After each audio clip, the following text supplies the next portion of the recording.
If you've been scrolling through endless CNC router listings, watching endless comparison videos, and still feel like you're just one more click away from buying the wrong machine, this review is here to clear that fog.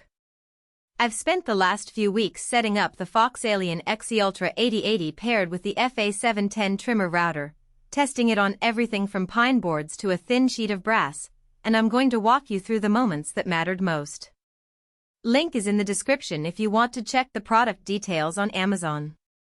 First off, the biggest hesitation most newcomers have is the fear of overpaying for a machine that sounds massive on paper but ends up being a headache in a cramped garage. The Zultra's claim to fame is its huge 33 by 33 inch work envelope and a pass height of over 5 inches.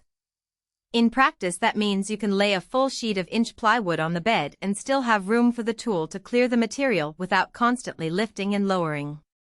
For a hobbyist who likes to cut larger signage or a small batch furniture maker needing to rip a panel in one go, that extra space translates directly into fewer setups and less wasted time. If you're only ever cutting 24s for a shelf, you'll probably never need that much real estate, and the footprint of the machine could end up feeling like you're housing a small industrial press in your shop. The stepper motors are another point that separates the XE Ultra from a lot of entry-level kits. FoxAlien equipped this unit with closed-loop steppers ranging from 60 to 86 mm, each delivering about 2.6 Nm of torque. In everyday use, that torque shows up when you try to push the router through denser wood or a light sheet of aluminum. I ran a test cutting an inch hardwood block with a 10 mm end mill, and the motors held their ground without any stuttering or missed steps.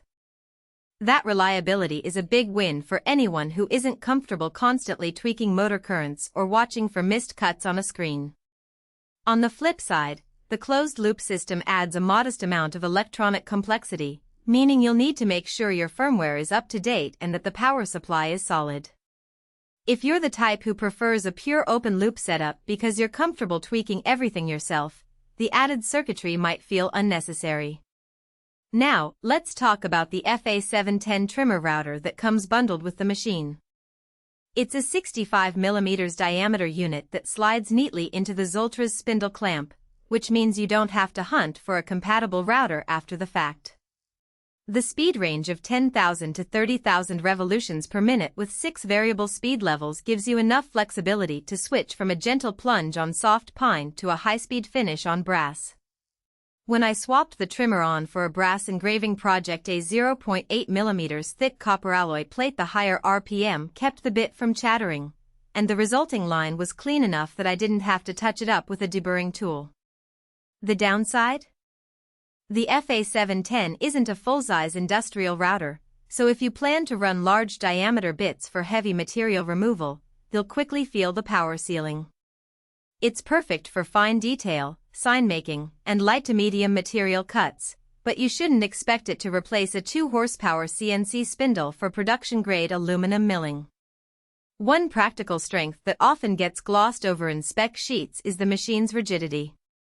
The XE Ultra uses a sturdy aluminum extrusion frame, and because the work area is a solid slab rather than a cantilevered gantry, you get less vibration when the router is under load. That translates to smoother edges on a cut piece of MDF when you're making a decorative panel.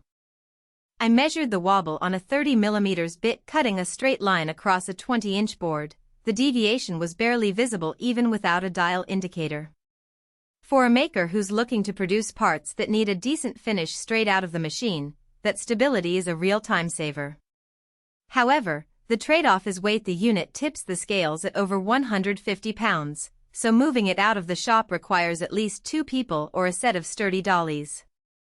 If you're renting space or need a portable CNC for on-site work, you'll find the heft a bit of a burden. Another point worth highlighting is the software ecosystem.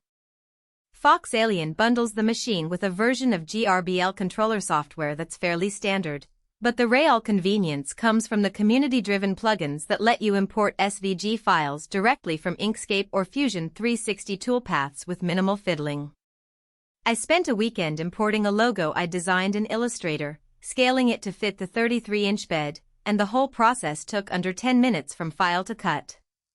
For someone who isn't a CNC programming guru, That ease of workflow is a huge confidence boost. The downside is that the included software isn't as polished as some paid alternatives. You'll occasionally hit a UI glitch when trying to pause mid-cut, and you might need to